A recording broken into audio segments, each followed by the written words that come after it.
மனிதர்களிடம் அவ்வப்போது விலங்குகளும் பறவைகளும் மற்ற உயிரினங்களும் உதவி கேட்டு வருவது வழக்கம்.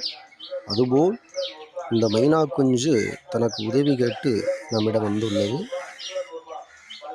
அந்த புண்ணிற்கு மஞ்சளும் தேங்காய் எண்ணெயும் கலந்து கொடுத்துவிட்டு சின்ன வெங்காயமும் வெள்ளப்பூடும் கலந்த உணவு அதற்கு பரிமாறி அனுப்பி வைக்கப்பட்டது. இறைவனுடைய படைப்பிலே எவ்வளவோ விஷயங்கள், எவ்வளவோ நிகழ்வுகள், எவ்வளவோ ஆச்சரியங்கள்.